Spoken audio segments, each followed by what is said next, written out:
And we are back. Welcome back to I'm Playin Betrayal at Krondor. Episode, I can't even remember. So we have finished putzing around the, what's generally called Zone 1 in the world map. Just zoom out here. Basically this loop from Tirsog down to Zun and over to Hawk's Hollow. This is Zone 1. Because there's 9 zones in the game, broken up by where you can go in each chapter. And like you saw, we couldn't go north of Tirsog because this zone up here is closed off in this chapter. So we've gone through, we've done a number of the quests here in Zone 1. Now we're finally going to get down to Zun and head down past Quester's View to Sarth. And we might get to Krondor this episode, we might not. Depends how it goes. So close to Betrayal.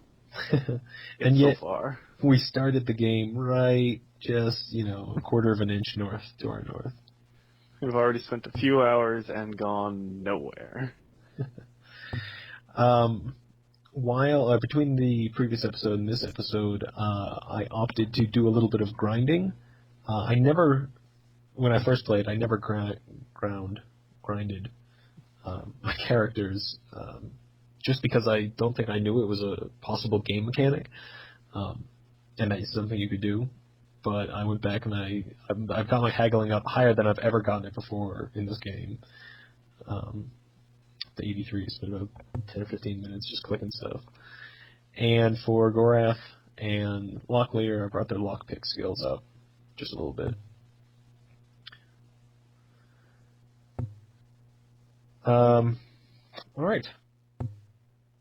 So now let's head out. I think we've got enough rations, we've got enough supplies. So we'll just head on down on the old dusty trail. So now that we've swept through here and past the Macmordan Canal, we're certain that there's nothing left here, so we can fly through this section of the map. Here are the old corpses that we left behind a while ago. Those are going to stay there for the remainder of this chapter. Now, a lot of times when you drop something off, like if you wanted to put a piece of armor or a sword, like in the Macmordan Canal, I didn't pick up all the loot, I didn't loot it completely. Over some period of time, that stuff will disappear. Presumably looters or animals will come through and clean it out. But for the most part, stuff that you leave on the ground will stick around forever. Alright, so here's the branch that we took off towards the east. So we're now going to head south, directly south.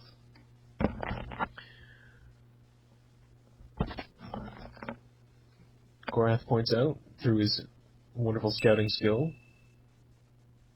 although it's reported as Owen's scouting skill as his ability is increased, that something's ahead. And if I take a couple of steps forward, we'll run into another trap. Now you may remember that this was alluded to by the spy note that was in one of the earlier chests, saying that there was a trap west of Hawk's Hollow, west of Tirsog, and just south of Zun. So, more than likely, this is the first trap that you would encounter playing the game. Not even anyone to fight. No one to fight. Now, it doesn't tell you can turn on the grid to kind of see where you're going.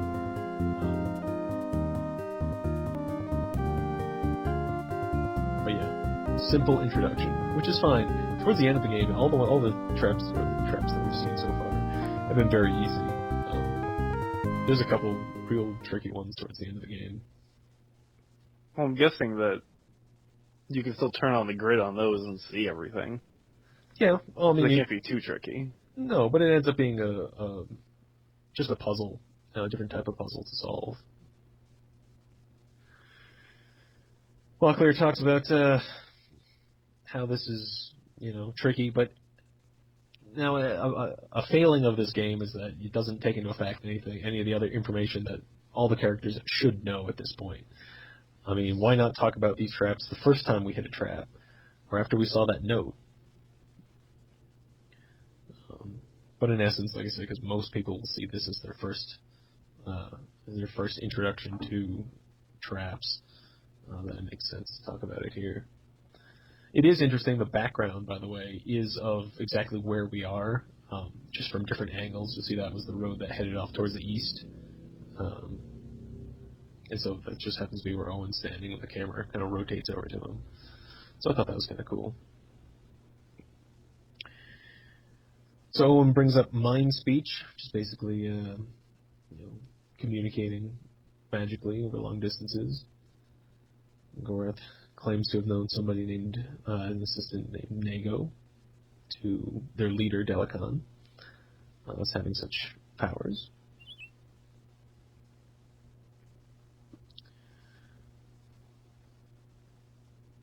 All right. So as we continue on, from time to time, we will have broken up sections, and these are basically those zones that I talked about before, are often separated by this. Well, there's nothing between here and 5 days away. You want to just run for it. And so they go, and it just kind of says, nothing happened in the intervening time. And then suddenly you're down here. So if we pull up the map, we can see how far we actually went. I find it hard to believe it was a 5-day journey from Zund here, and then just down and around this corner to where we are now. I don't think it would, since we started the episode outside of Lamut, and then we just ran through Zund in maybe a day. No, we didn't eat rations along the way. If it took 5 days to run and lean.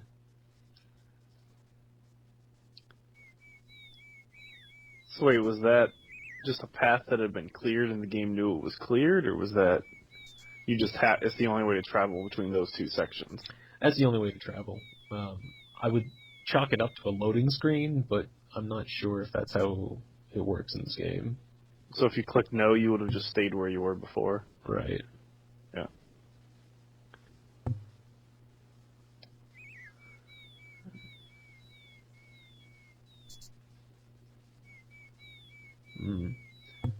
Thought there was a chest around here.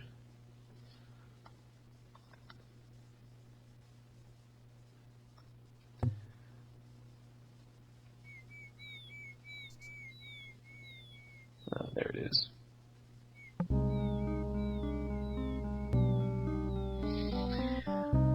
Our first Moradel puzzle chest of the day.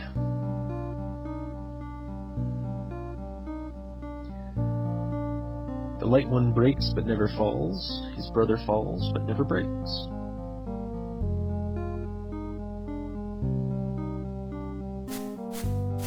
No idea. Oh, no, I get it. Yeah. I was gonna wait for Get through all the letters. get some other people to have a chance, so I don't spoil it for our listeners, watchers. All right. What is it? Day and night. You got it.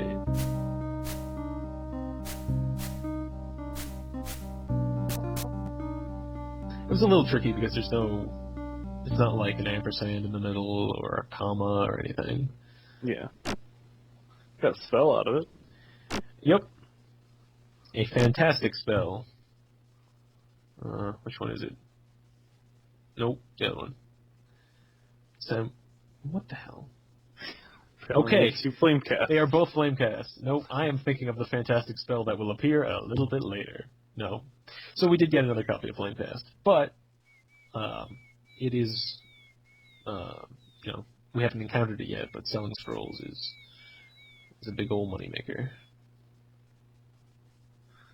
So we did look at selling one before. It was like 2,000 or some pricey price.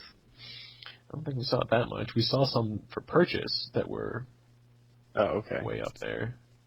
I don't know if they were that expensive.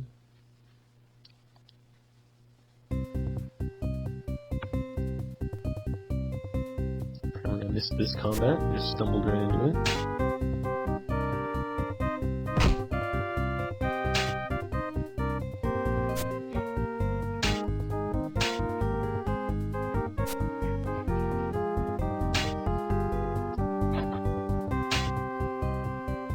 Oh, this guy takes one hit and just starts fleeing. What a wuss. Abandons his friend. Is there a flee point, or is there no? So each enemy has their own threshold before they start to run away. And I believe I meant, like, can they actually get away? Like, is there a certain spot on the map that... Yeah, once they get to the last grid square, they can take the next grid square step, and actually flee. And then they'll run away. I believe they're gone for the rest of the game. They just flee back to the North Country, maybe. I don't know.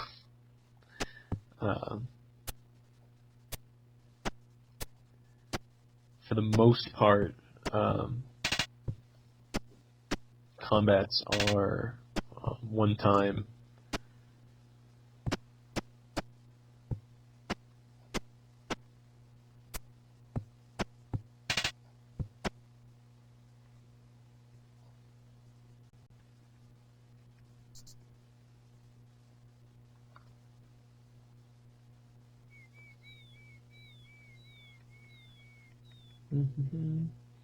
This is a pretty dry stretch of the road. There is a guy off in that house up there.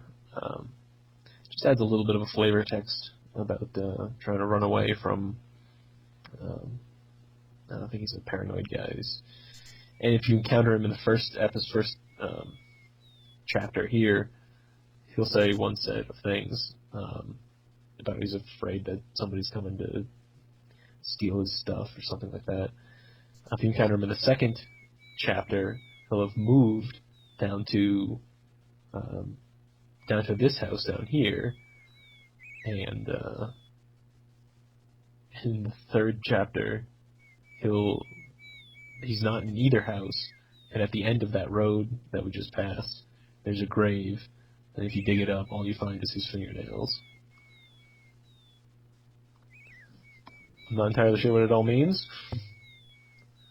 Sometimes there's just random stuff like that. Kinda weird.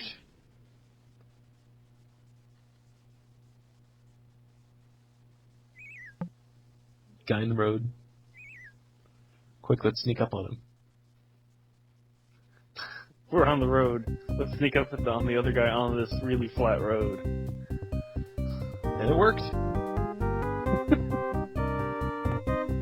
Our first, actually, one of the videos that you were absent from, I got the jump on the guys. Come on, Owen. This is all your stamina.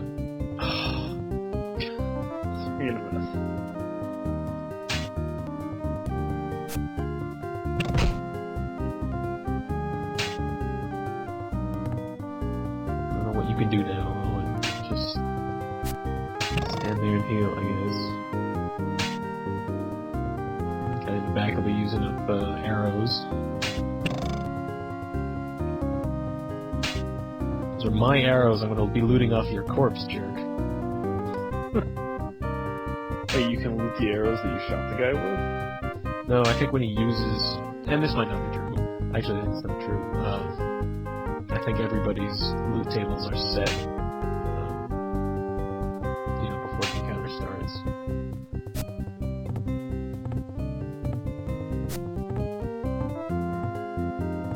Let's power through some mad healing.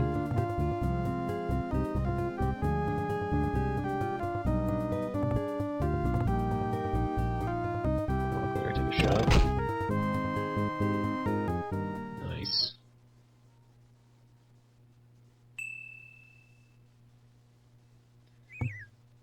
Ability up. So, health and stamina have gone up for everybody. I believe I mentioned this before, but that's because after 30 days of in-game time, everybody will get one extra health and one extra stamina. So we must have passed that point.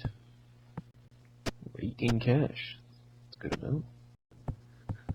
Of course, just running around repairing any scrap of junk that's just sitting on the ground and just leaving it there for the next person. Yeah, ooh, this is a very fine set of armor for some reason. Why would some moron just throw this away? Well, you know why? It's because we didn't have a pack mule. It's no dungeon siege. Look at this blood all over the ground. This guy was stabbed in the stomach. Why is his armor repaired directly where he was stabbed in the stomach?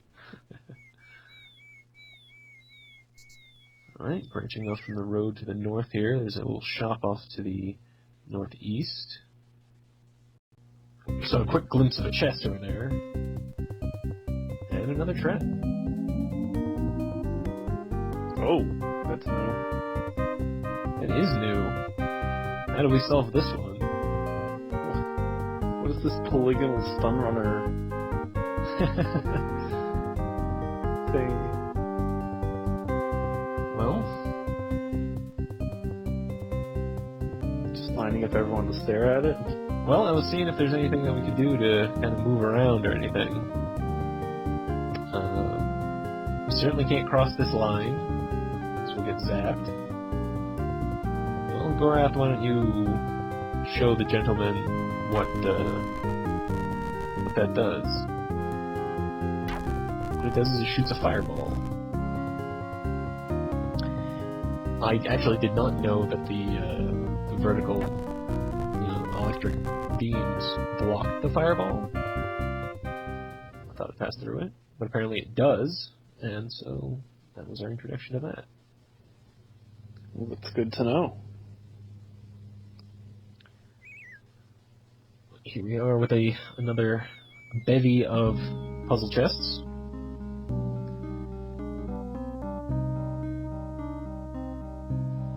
Here's a short one. A precious gift, this.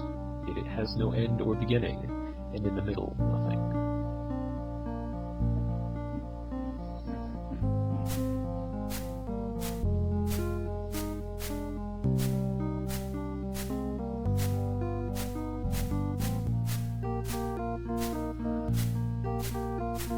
No idea for this one. No idea? Nothing with no end or beginning? Time. That's about all I got.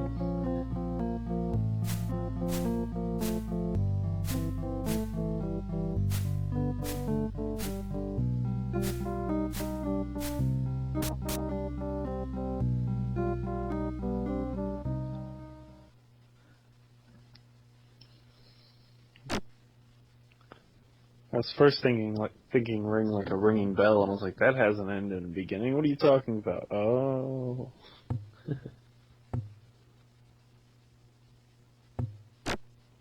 Not sure if 2 shells are worth more than half in a set of armor, but I think it is.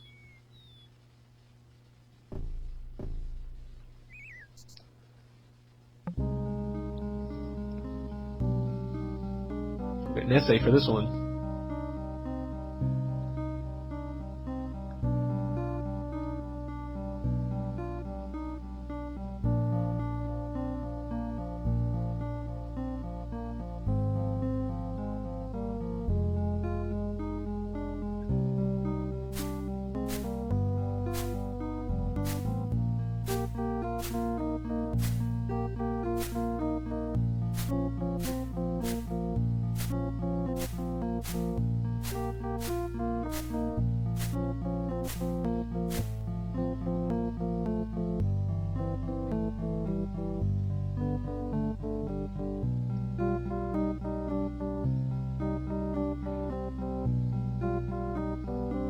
This is a tough one. All I can think of is eyes. Interesting guess.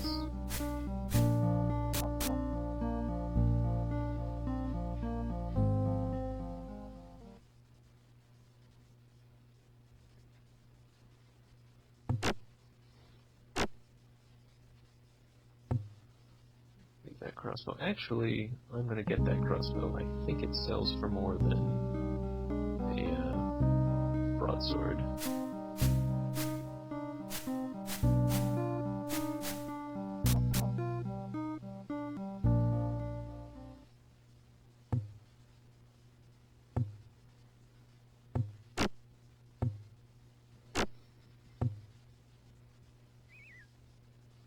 And our last one. Last one of the day, or is this like... no, it can't be the last one ever. No, it's the last one of the set of 3. Yeah. So easy to spot when allowed to plume, it is hard to see when held in a room.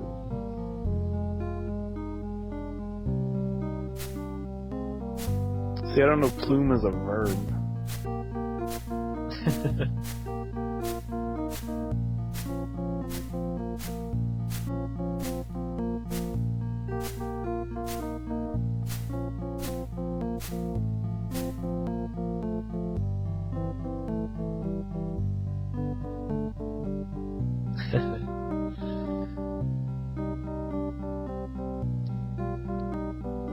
This takes on a double meaning of it is hard to see.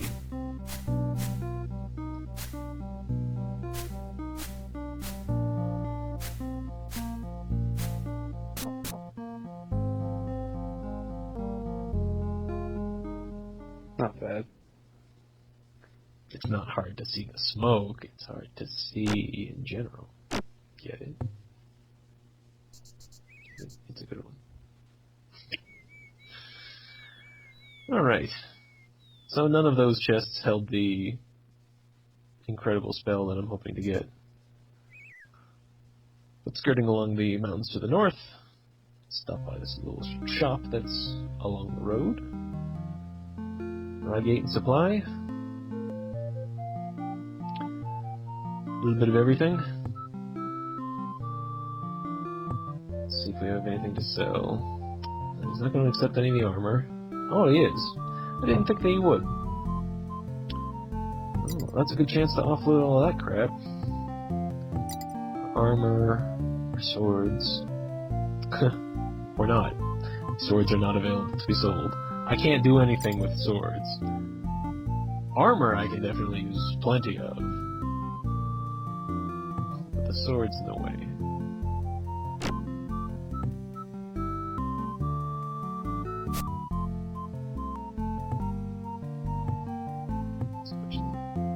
I can't sell a crossbow. Could sell all these shells though.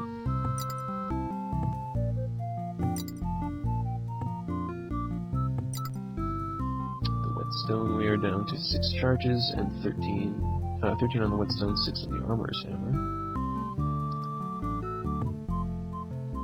13 healing pack rations, 20 on the shovel. I don't think we need to buy anything here. So we will just head out.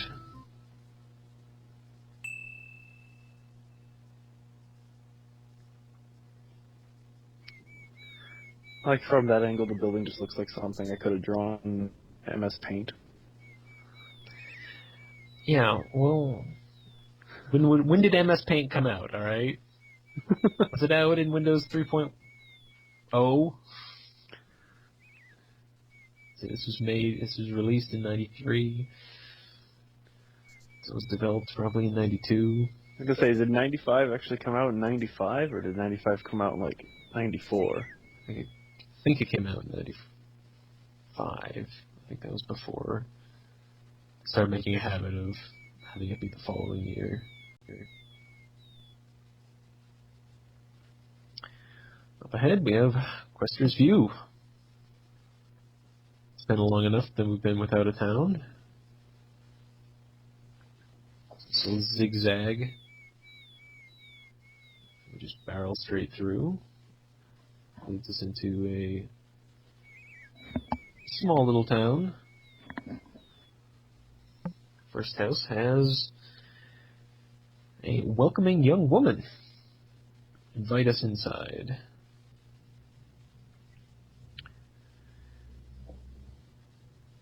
So this is always very nice. You know, there's a lot of killing going on and assassins. Occasionally you'll just run some warm hospitality while offering to provide us free food. Well, who can turn down free food, right?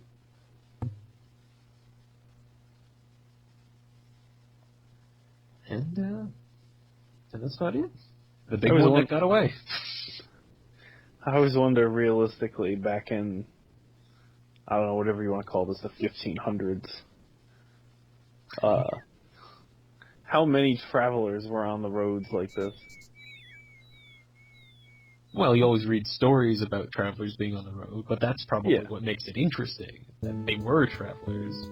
Yeah, you're not going to read stories about the farmer that worked for 40 years and then died of hypothermia one night or something.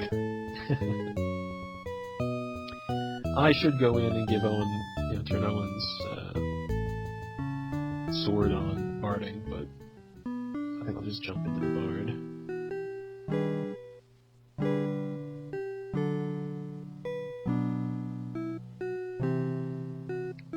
30 sovereigns. Wow, you did grind out his looting ability. So looting barding was not something that I increased off screen, because you can only do that with the practice loots, and I didn't have one, we only had that one that I got in Tearsog. So this is just given our current state of barding. Wow.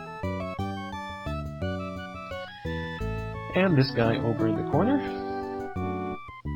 I don't know why they opened this up as a separate window instead of just having it appear at the bottom. But he doesn't want to talk about anything. He's just a guy, as opposed to this guy on the opposite side, who's apparently Australian. That's not an eye. Thank you. I didn't want to have to do that.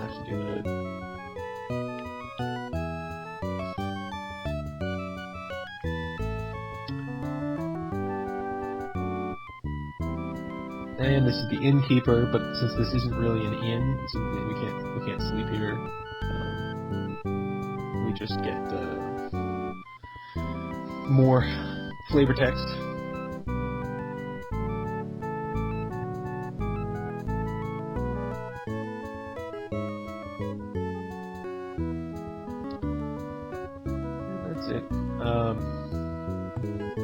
Buy rations, but we're already well over 14 per person. So we'll just head out. Now that it's getting on towards lateness, it's just hit sunset, so I think now would be a good time to go behind the inn and do some grave robbing. I don't want to do that during the day.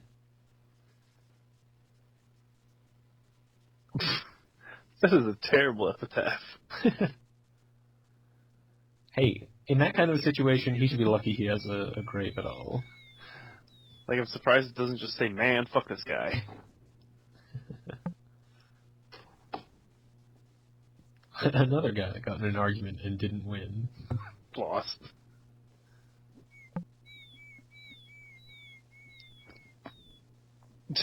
Tucker drank his own poison. Let's try that one. Well, an hour passed, and we just got a body. That's always the grossest. It's like, oh, it's just a body.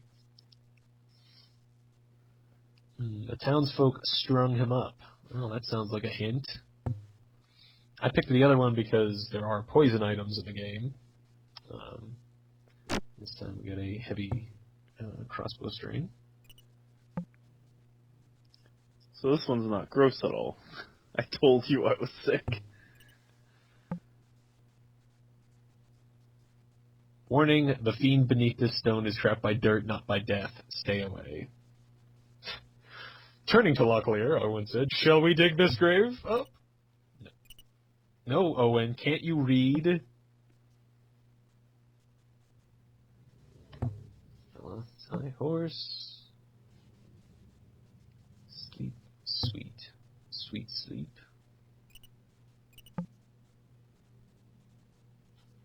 And Baylor Dalatail drank his milk every day. Well, interestingly enough, if we dig this one up, what do we find but Dalatail milk? Like I said, this is very, sometimes it's random, but usually there's a hint of some sort that says either there's a hint in the name of the person that's buried there, or on the epitaph itself, there's a hint, or it's an anagram for what's actually buried in there. This is interesting, a little signpost in the town that says what the name of the town is.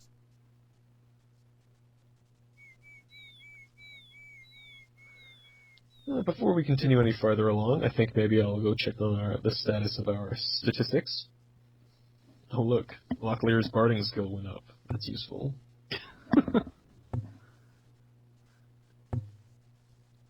I'm going to have Owen focus on accuracy melee. Maybe everyone wants Tom Selleck to sing them a song in the tavern. I have debated putting a run together of having Gorath be the barding expert. Now, the person with the highest barding is the one that always picks it up in the end. But if you have him, Gorath, practice the bard with a practice lute, then you can have him raise the skill. It's going to be a little costly, but I think it would be funny.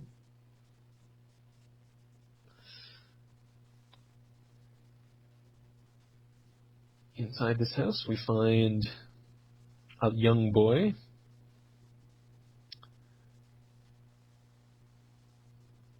His brother Mitch moved to study swordplay with somebody named Tad Quester. Interesting, in the town named Quester's view.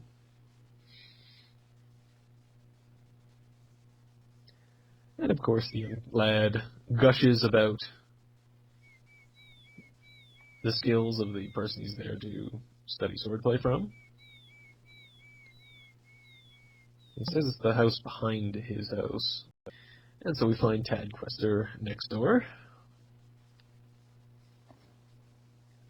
Wait, did you say his first name was Tad? Tad, yes. Are we in like a 80s movie and we're at a country club? Like, Tad. It's like Todd with one D. You know, it's just a name. And an A. Don't forget about that. Well, yes, but it's also 1500s apparently. So now we're pretty good at this point. We've been in a lot of fights. We've had a lot of practice. We've raised our melee skill a little bit. But knowledge is a little bit more. We got dumped in the river by the Tirani innkeeper of Lamud. But this time we didn't get humiliated, so that's good. And everybody's accuracy melee goes up. If it's the only one checked, it goes up 7.5%. So, given it can only max out at 100, that's a pretty good jump. Look, there's way up to 85% now. That is impressive.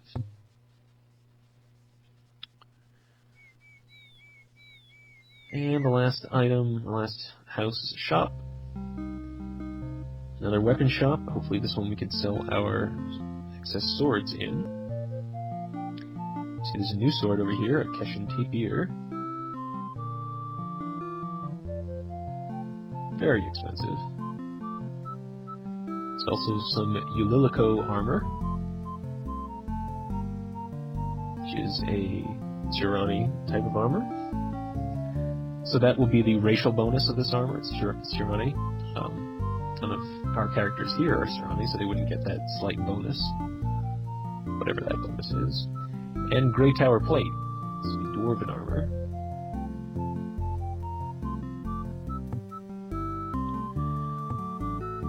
So let's offload some of our excess swords.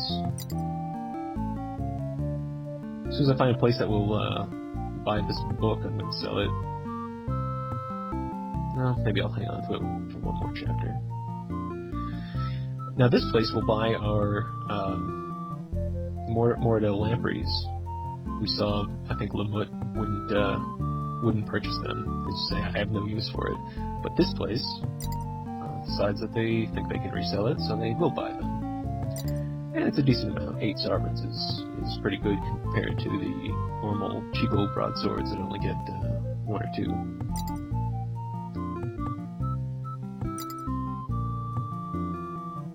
Let's see, can we sell our crossbow? We can. 7.5. It's not very much.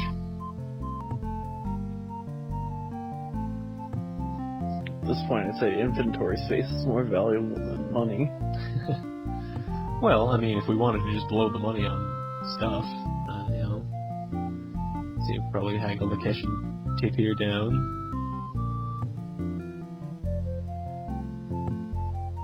Despite that grinding, it's still no guarantee. Yeah, cut it down from 450 to 337. And that's a pretty good haggle. It is a good haggle. But I'm not really a fan of that sword, so I'm not gonna blow all of our cash on it. Who knows? We might encounter a fight in this very episode where maybe we'll want to come back and purchase upgraded equipment. So that'll be it for Quester's View. We'll continue on here, try to get some ambush on this next fight. And indeed we do. Now I'm surprised, while we are kind of over-leveling a little bit, our stealth skill certainly hasn't gone up. So it's purely been random chance that has dictated the fact that we haven't gotten any ambushes into this episode. Come on, Owen. Well, at least you hit somebody, barely. So if we look at the percentages now, I just noticed this. Locklear is way up to 95% accuracy with his thrust. Thrust attack, which is phenomenal. And Gorath is up to 75. What does Locklear have for his chop attack now? That guy launched out of here. 1, 2, 3, 4. He had a turn. He had a move of 5. Gotta bring him back here. We'll see what kind of chop he gets when he's standing next to somebody.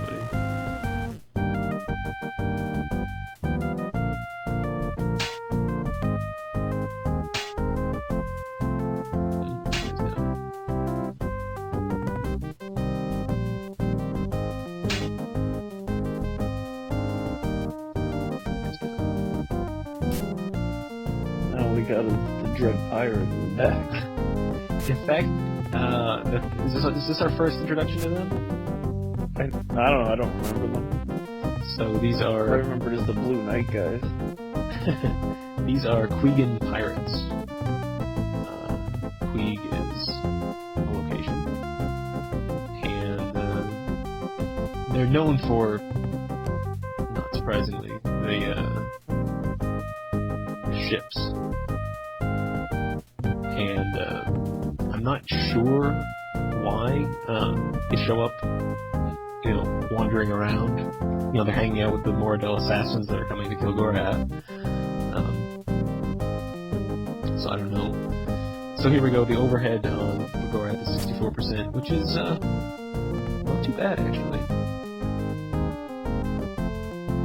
Let's see if we can get the kill with that. 33. That's a heck of a hit. More cash and repair fodder. I was gonna say, is it even worth it at this point to bother carrying all this and going through all the work? I believe a total of 10 gold.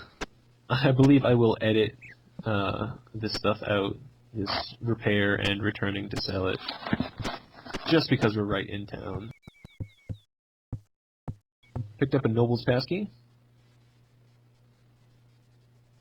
which is good, in addition to our Gilder's Passkey and our Peasant's Keys.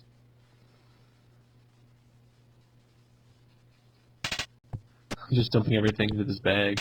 I believe these bags hold infinite amounts of stuff.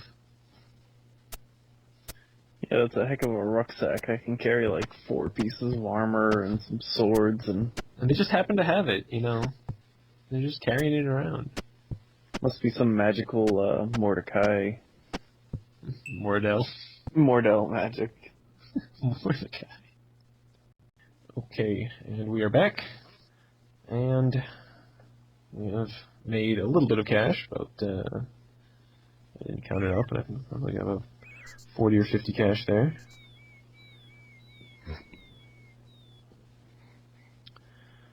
Alright, so onward we will go. Farther south, that branch off this crossroads here just tells us that, obviously south to Krondor, but we could have gone north, and that would have taken us, looks like I haven't brought up the map in a while, take us north up through and around to Egley and Tenures, and we could have gone down to Krondor that way. But I love going to Sarth, so we're certainly going to take the southern road down there.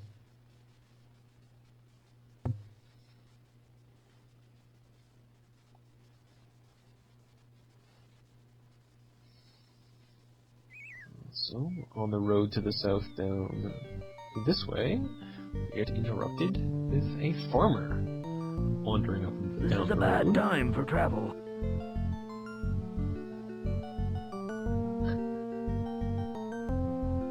So we got this guy, who is apparently a farmer,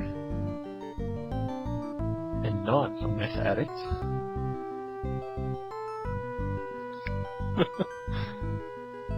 Yeah, he's pretty pale for being a farmer. Warns us of an incoming storm that farmers with their green thumbs can dictate. Yeah. The learned monks of Sarth. Yeah, well, he offers us shelter in his barn. Catch our death of fevers. Well, I would say, considering we had the plague, and we slept that off, I don't think a raised fever would be too big of an issue. Luckily, Miles haggling for us at a rate of 7 gold. But I ain't milking no damn cows, so we'll try our own, we'll up on our own. Besides, if he wants us to give us shelter in his barn, I want it to explode in a drug-related accident.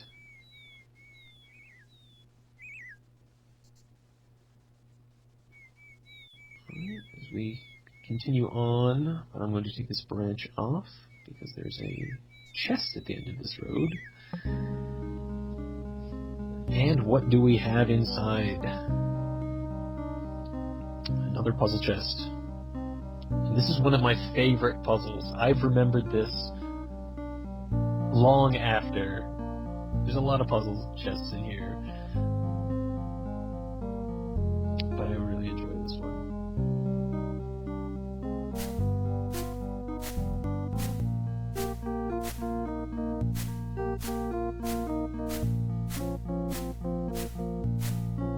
No idea. Barrels, baskets, cans, must be filled with empty hands. Initially, I thought that the sieve puzzle was this one. I mixed up that one with this one.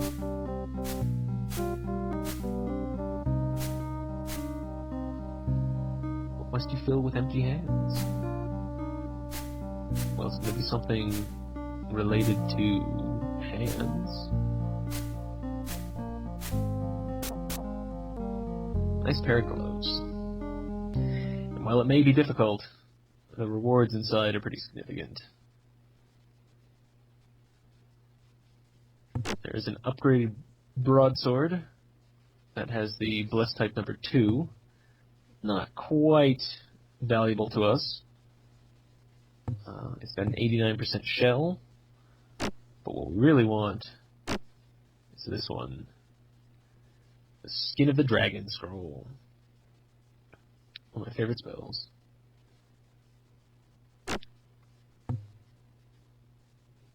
Owen will immediately take a gander at that. Burn that one up. I definitely use. Now, I admittedly, when I used to play it, you can't miss this chest. It's not like it's on a road. You're not going to miss it. But so I didn't seek out all of the treasure chests in the game initially when I used to play, but I ended up using this spell all the way towards the end of the game. Poison rations. A corpse on the side of the road.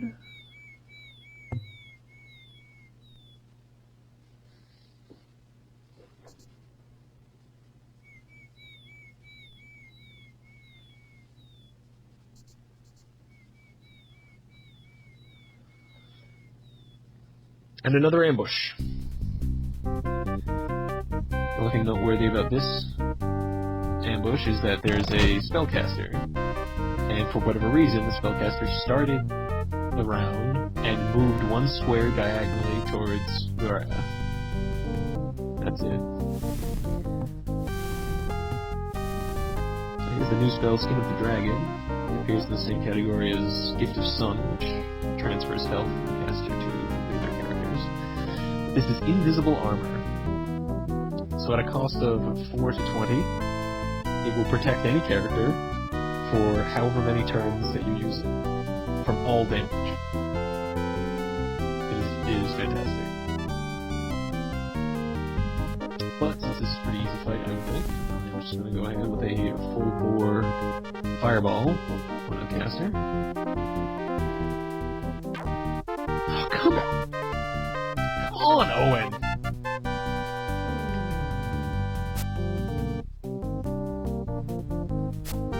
Did he hit that once? The intended target? I don't think so.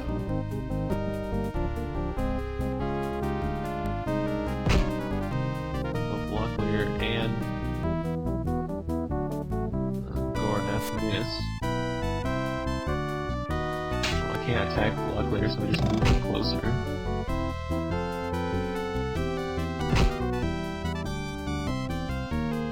Still can't attack.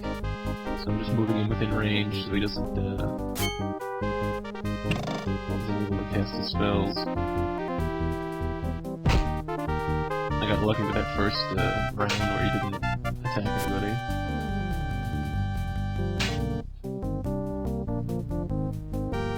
Oh. I don't know if he's running away or if he's just trying to retreat.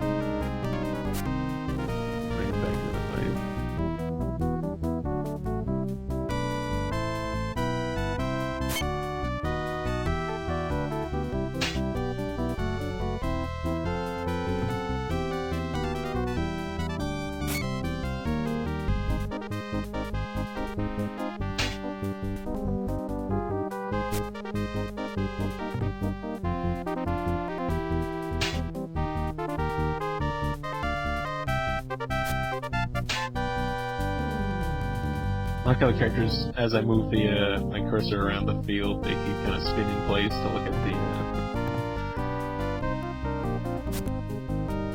Where am I going, boss?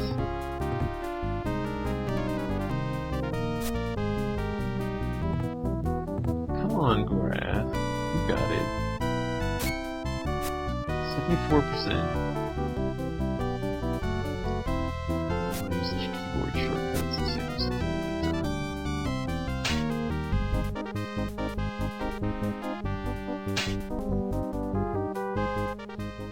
There we go. Magicians always usually have some good stuff. Money or potions or something on there. Ooh, a full whetstone. Take one of those. I will leave... I'll take the crappy armor. Repair it. Repair it. Well, I'll bring it with me for now. I might hit a shop that I can sell it at before I need to dispose of it. Magician has a ton of stuff on him. 16 cash.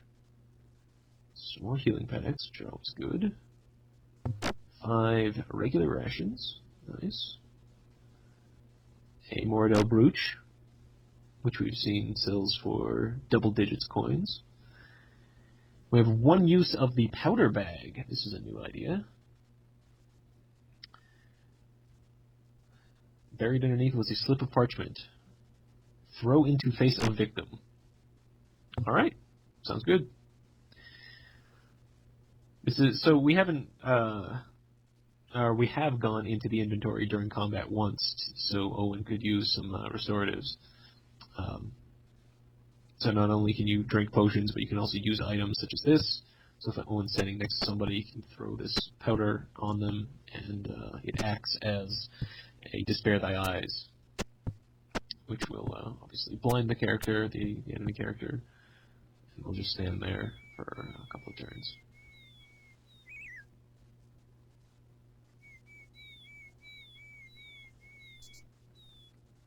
Hit another branch. This time, where does this branch lead? It travels up to Sarth. So like Lamut, characters take over and warp us into town, full speed.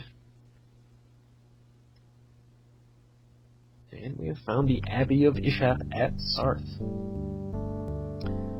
which is pretty badass. A giant castle on top of this mesa or mountain or whatever this is. As we explore around, we see there's an enter down here through the trees.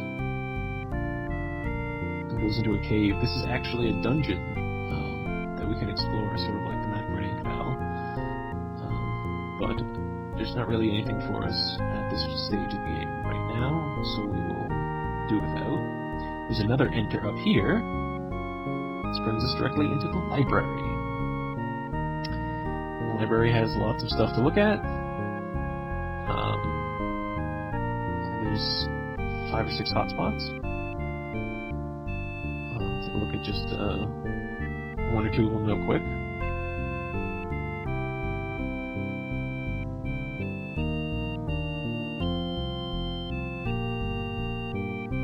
Sometimes we get information, sometimes we don't. That time we didn't get any information.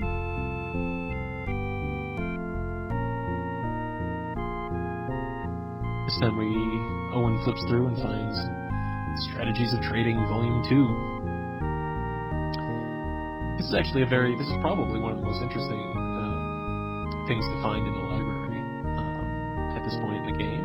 And it gives a list of some of the shops, some that we've been to before, like Kingdom Goods and L'Oreal, and some that we haven't found before. One of these, the one in Prankstone here, Roots and Herbs, in the first version that was released for the game, it was a fantastic deal. You could sell gems there at a phenomenal price. It'd be worth it at any stage of the game if you have, certainly if you have an emerald, but anything a Moradel brooch or higher would sell for quite a bit. They since patched that out in version 1.02, which is the version everybody has now, and it's not nearly as good a deal. But my favorite part of Sarth is the shop that they have. It's a Stardock annex. Stardock is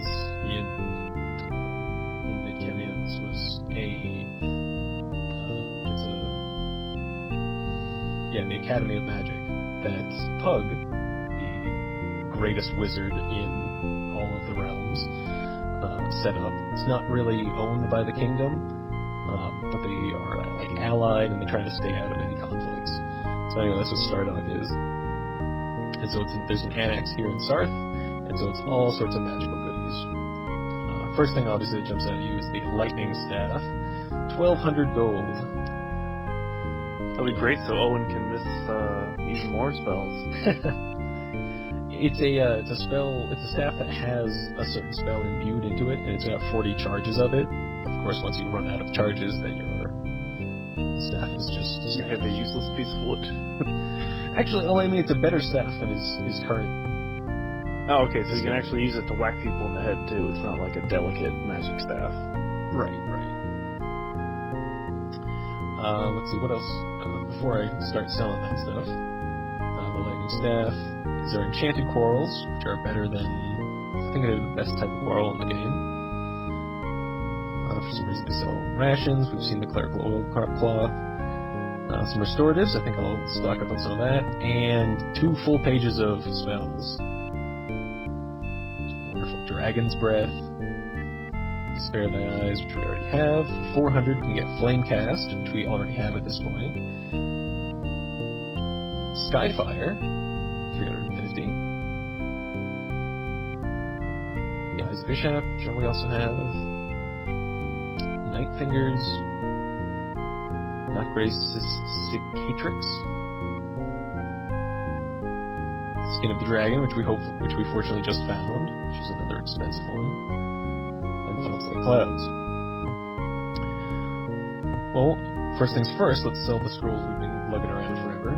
These are both flame casts, which are big money makers. We are at 700 sovereigns. So our shell and our brooch.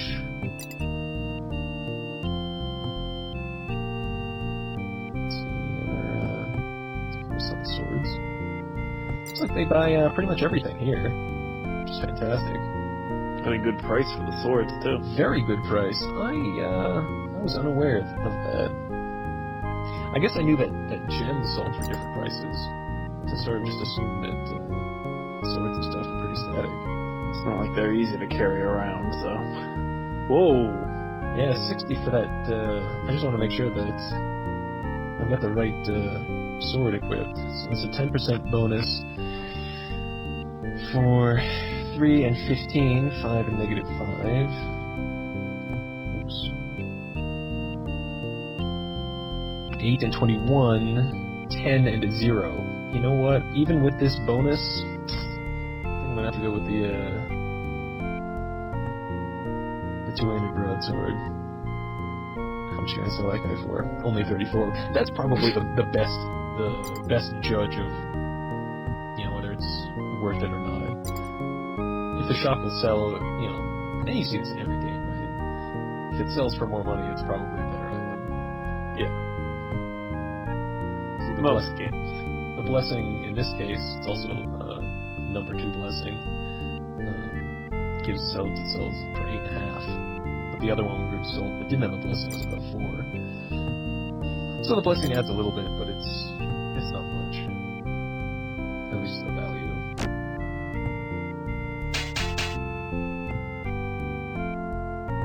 So is there a reason they're not wearing the sneaking boots? Well, there's no inventory slots except the weapons. So having them in your inventory is like wearing them. Oh, okay. We are flush with cash now.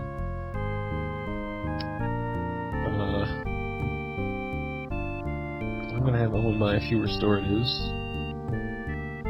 Let's see, I can haggle it down to 21.5. I think I can haggle it a little bit more. 21.2. See, that's the thing with the haggling, is there's some minimum amount you can get, but you don't necessarily know what that is. Unless you haggle a lot. 21.2 again. I'll just take that. 21 can have 10. How much is everyone rolling with? It's rolling about 10 apiece, so that's fine. I will think on which scrolls I will get before we start the next episode. But the last thing I'll do is just look up at the temple. So we're here at the Temple of Ishap at Sarth. We'll see, first thing is the mandala, but it is barren. It has not yet been crafted yet. That's unfortunate. So that means we cannot teleport to or from the Abbey of Ishap at Sarth. Jumping into the back, we'll just have a quick talk to the head of the Abbey, Father John.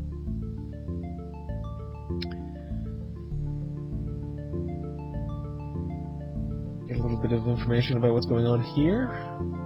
The brothers that work at the Abbey, Brother Anthony and Brother Mark, are helping to build up the Abbey. Of course, they're still very busy, so he implores us to seek out Brother Mark. Doesn't say anything about where he is, just we should go find him. Cure and Bless are going to be the same in every temple, so I'm not going to bother going to each of those until I get to a temple that gives me a number 3 blessing at a reasonable price, and then I'll probably bless whatever weapons we have. So that is going to do it for Sarth. Like I said, I'll come back to the shop and purchase some other spells, either just prior to the next episode or at the start of it. But that is going to do it for us for this episode, extended cut episode of I'm a Playin Betrayal at Krondor. Once again, thank you for watching. Until next time.